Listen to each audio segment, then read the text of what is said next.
শ্রেয়সী গাঙ্গুলি, তিনি এই মুহূর্তে রয়েছেন শিয়ালদা কোর্ট চত্বরের বাইরে। শ্রেয়সী, তোমার কাছে চলে যাবো। শ্রেয়সী, তোমার কাছে জানতে চাইবো, শিয়ালদা কোর্ট চত্বরের বাইরে এই মুহূর্তে ছবিটি কি সঞ্জয় রায় ইতিমধ্যে দোষী প্রমাণিত হয়েছেন, দোষী সাব্যস্ত হয়েছেন, এরপর এই মুহূর্তে শিয়ালদার কোর্টের বাইরের চিত্রটি তুমি কি দেখছো?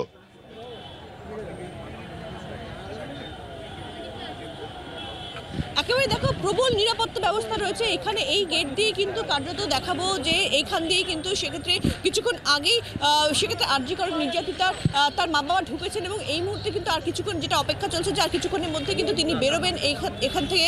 এবং এই কার্যত কিন্তু এই জায়গাটাতে কিন্তু কার্যত কড়া নিরাপত্তার বেষ্টনীতে ঘিরে রাখা হয়েছে। দেখতে পাচ্ছ যে প্রচুর পুলিশ মোতায়েন করা রয়েছে এখানে এবং কার্যত বলা যেতে পারে যে নজিরবিহীন পুলিশি নিরাপত্তা কিন্তু আজকে শিয়ালদা কোর্ট চত্বরে দেখা যাচ্ছে।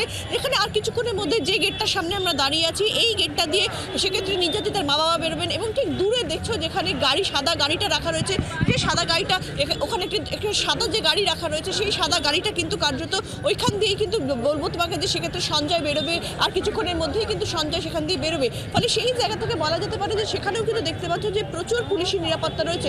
ফলে সামগ্রিকভাবে সমস্ত কিছু নিরিখেই কিন্তু বলা যেতে পারে যে এই মুহূর্তে কিন্তু শিয়ালদা কোর্ট চত্বরে একদিকে যেরকম স্লোগানিং চলছে, প্রচুর মানুষ তারা এসেছেন, ঠিক পাশাপাশি কিন্তু নিরাপত্তার যে বেষ্টনীতা, সেই বেষ্টনীতা একেবারে চোখে পড়ার মতন। আর কিছুক্ষণের মধ্যে যেরকম সঞ্জয়কে বার করা হবে, ঠিক তেমনই কিন্তু কিছুক্ষণের মধ্যেই কিন্তু নির্যাতিতার মা বাবা তারাও কিন্তু এখান দিয়ে বেরোবেন এবং সেক্ষেত্রে আমরা অপেক্ষায় রয়েছি এই সাজা ঘোষণার পরে তাদের কি প্রতিক্রিয়া। যদিও আমরা জানি যে রায়দান হলো সেক্ষেত্রে দোষী সাব্যস্ত হয়েছে আজকে সঞ্জয়কে, কিন্তু কি সাজা হবে সেটা সোমবার ঘোষণা হবে। ফলে সেই জায়গা থেকে দাঁড়িয়ে এই যে দোষী সাব্যস্ত যে প্রক্রিয়া, যেটা আজকে বিচারক বললেন, সেই বিষয়টা নিয়ে তাদের কি প্রতিক্রিয়া দিচ্ছে আর কিছুক্ষণের মধ্যে আমরা জানতে পারবো। আমাদের সঙ্গে এই মুহূর্তে আমাদের আরেক প্রতিনিধি কমলাক্ষ ভট্টাচার্য, তিনি আরজি কর হাসপাতালে রয়েছেন।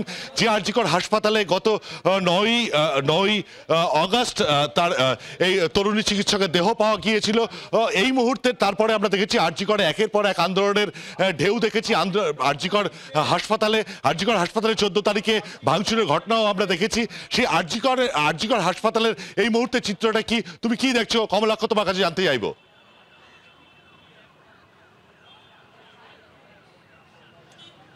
সঞ্জয়দা, দেখো, 162 দিনের একটা লড়াই এবং যে লড়াইয়ের ধাত্রীভূমি বলা যায় এই মুহূর্তে আরজি কর, এবং দীর্ঘদিন ধরে যে আরজি কর স্বাস্থ্য ব্যবস্থার একটা গৌরবোজ্জ্বল ইতিহাস বহন করে চলেছে, তাতে 162 দিন আগে সেই ঘটনা যে কালিমা লিপ্ত হয় তার সেই অকুস্থলে এই মুহূর্তে আমি তোমাকে এই মুহূর্তে আরজি কর হাসপাতালের ছবিটা দেখাবো, যেখানে এই যে লাগাতার ধর্ণা মঞ্চ, যেখানে উই ওয়ান জাস্টিস, বিচার চেয়ে আপামর নাগরিক সমাজ, জুনিয়র চিকিৎসক থেকে শুরু করে নারী পুরুষ নির্বিশেষে দেশের বাইরে থেকেও মানুষজন যারা ছুটে এসেছিলেন এই আরজি করে যে বিচারের দাবিতে এবং যে শাস্তির দাবিতে, আজকে কিন্তু সেই মূল অভিযুক্ত সঞ্জয় রায়কে দোষী সাব্যস্ত করলো আদালত এবং সোমবার তার রায় ঘোষণা।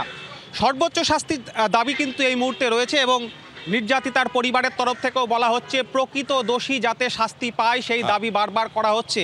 আপামর মানুষজনের তরফ থেকেও কিন্তু আমরা কথা বলে যা জানতে পেরেছি, তাদেরও একটা অংশ কিন্তু তারা বলছেন প্রকৃত দোষী সঞ্জয় রায় কি একাই ছিল নাকি সঙ্গে আরও কেউ এই ঘটনায় তাদের যোগ রয়েছে, সেই বিষয়ে পূর্ণ তদন্তের পর যাতে প্রকৃত দোষীরা শাস্তি পায় সেই দাবি কিন্তু জোরালো হচ্ছে। আরও একবার দেখাবো সঞ্জয়দা তোমাকে সেই ছবি, সেই নির্যাতিতার স্মরণে যে পোস্টার, তাতে যে তাদের যে বিভিন্ন তাদের যে স্লোগান এবং তার সঙ্গে সঙ্গে প্রতীকী পোস্টার, প্রতীকী মূর্তি দিয়ে যে বারংবার যে জাস্টিসের দাবি এই আরজি কর তুলেছিল, যে ধৈর্য ধরেছিল আরজি কর যে ন্যায় বিচার মিলবে, সেই ন্যায় বিচারের পক্ষে অনেকটাই কিন্তু এই মুহূর্তে আরজি করের এই মূল অভিযুক্ত ঘটনার সঞ্জয় রায়কে দোষী সাব্যস্ত করা আদালতের এবং তার সঙ্গে সঙ্গে আগামী সোমবার রায়ের অপেক্ষা।